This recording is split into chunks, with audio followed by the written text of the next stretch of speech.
Hi, I'm Paula Bryan, founder of Paula's Choice Skincare, and I'm with Paula Bryan, who is research and content and just about everything wonderful there is for Paula's Choice, because I couldn't do it without him. And we're here to answer your social media questions that we've been collecting. Yes, yeah, so let's get started. Our first question comes from Dawn, and it's a really good question. I'm so glad that you asked this, Dawn. She says, when you can show research showing certain ingredients are harmful to skin, why do seemingly reputable companies still go ahead and use them? Is it just about the money? Maybe there is some controversy as to just really how problematic the ingredient is that they might not agree with us. And sometimes, particularly around our viewpoint on fragrance, is that it's just hard to make a product without fragrance. That's a big because one. women are attracted to fragrance. They want to smell their product as being something beautiful and wafting. And so it's very difficult to make a product that a woman wouldn't be happy with, at least as far as her nose is concerned. Right. And because your skin doesn't always show the damage, particularly from fragrance or just about any irritating ingredient all the time, well, then no harm, no foul, so to speak. An interesting question from Harriet. She says that charcoal as a skincare ingredient is a huge beauty trend right now. I even see it as a dietary supplement. Is there any truth to the claims being made about it drawing out impurities and toxins in the skin and or trapping toxins, preventing the skin from absorbing them? Do you well, the reason I'm laughing, and Brian and I have, this one has come up for decades since I've started, less long for you, but the notion that the skin has toxins trapped in it that can be sucked out. There are no toxins in skin. Skin does not have anything to do with the way the system gets rid of or builds up toxins. Right. That's what our liver is for. That's what it does. Right, and that the reason that many of us suffer with skin issues like dryness and acne and whatnot is because of a buildup of toxins in the skin. It isn't true. Skin isn't harboring those ingredients. But charcoal as an ingredient does have a place, particularly if you have oily skin. It can be highly absorbent, which is great. It can be a bit cosmetically inelegant to work with. It can be a bit tricky to formulate with. But if you do see a mask, for example, with charcoal, and you have oily skin, no reason not to try it. So Terry says, I've been reading a lot lately about how you don't need moisturizer because your skin gets addicted to it, and that using moisturizer can actually accelerate the aging process. Is that true? No! You're looking at me like, no, it's not. No, it's not true. It's not true. Our next question is from UK fan Daisy, and she's asking about what's called the caveman skincare routine. She says it's a trend where essentially you don't wash your face because, in theory, doing so strips skin of its protective barrier and natural oils every time you do that. So is there any truth behind the theory that this caveman skincare routine is something we should all start doing? Not unless you want to be a caveman. I can't think of a reason. Where did these things get started? So the notion of not doing anything, I can't imagine. How do you ever get clean? There's still an issue of being clean. Right, because what I've learned online about this caveman skincare routine is that you pretty much don't do anything to your face. It isn't about just not cleansing. You're not moisturizing. You're not putting sunscreen on. Can you brush your teeth? Can you floss? Where does it stop? What did cavemen use to take care of their teeth? So a few things. One is you can try it. I mean, there's nothing, Lord knows if it works for you not using anything. That would be a great savings in life. However, if you're struggling with acne, blackheads, oily skin, dry skin, rosacea, sun damage, not to mention getting more sun damage because you wouldn't be putting anything on your face to save your skin from the sun. And mind you, we don't know what any of these cavemen or cave women's skin looked like. There's no visual recorded history that they had gorgeous, smooth skin. You mean they didn't take selfies? Apparently not. There was no selfie stick back then. Oh my goodness. Well then, what did they know? All right, next question comes from Anthony.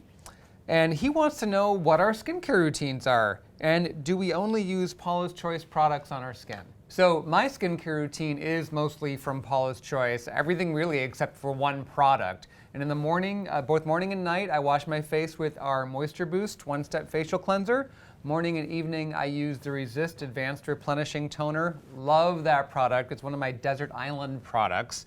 For my exfoliant, which I typically just apply at night, I like the Resist Daily Smoothing Treatment. Sometimes I'll alternate that with the Resist Daily Pore Refining Treatment. I'm one of those people that likes going back and forth with AHA and BHA. I know you don't need to, but I swear I see better results when you do. Yeah, I'm a loyalist. I just use our BHA. For serums, I still like our original Resist Super Antioxidant Concentrate Serum, which is in the darker blue tube. Sometimes I'll use the ultralight formula if my skin's acting a bit oilier. Daytime, this is the one non-Paula's Choice product, is SkinCeuticals Physical Fusion UV Defense with SPF 50. Strictly about personal preference there. I think Paula's Choice has some great daytime moisturizers with sunscreen, so don't read anything more into it than that. So for me, it's kind of funny. There's one product from Paula's Choice that's not from Paula's Choice that I use. So because I have lash extensions, the Paula's Choice makeup remover is fluid-based, and it would take off my lashes. Oh, it would dissolve the adhesive? It would dissolve the Yeah. adhesive. So I use a Clinique makeup remover.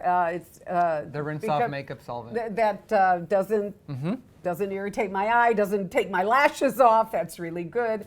For cleanser, since the day I made it, I used the Skin Balancing Cleanser. Yep. I use a Skin Balancing Toner. Even when I shift over to another product to experiment with it, I always go back to the Skin Balancing Toner and the Skin Balancing Cleanser. And then I live on 2% BHA liquid. I don't know what life would be without it. I don't want to ever know what life would be without it. That's my go-to product. What else do I do? Moisture Boost moisturizer, or Moisture Boost moisturizer.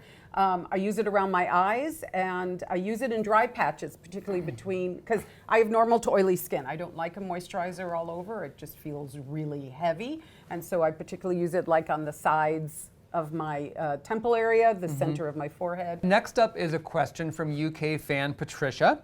And she says, what's the most essential product or ingredient in achieving a more even skin tone?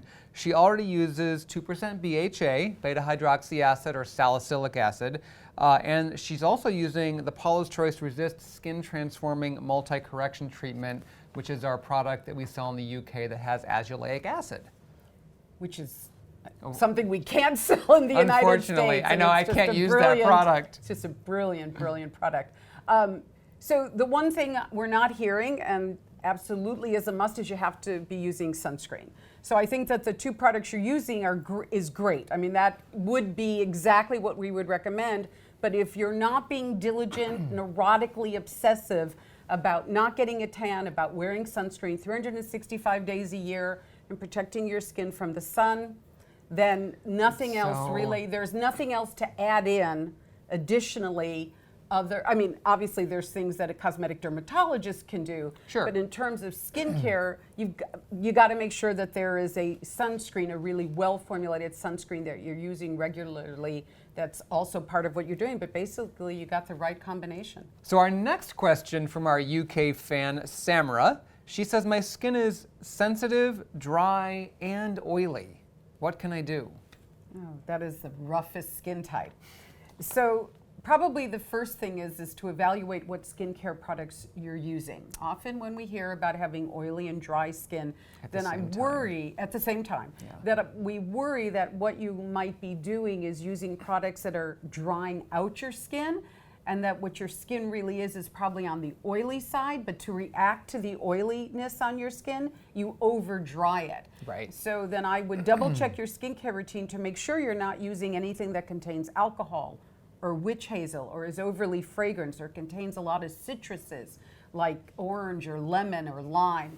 All of those are irritating and make skin oilier and then end up drying it, especially alcohol and witch hazel. And all of those products. ingredients can also be creating sensitive skin, where if you were using gentler fragrance-free products, the sensitivity more than likely wouldn't be an issue. Thanks everyone, we had a really good time answering all of your questions. We certainly hope that our answers were helpful for you, and we're looking forward to doing it again in the future.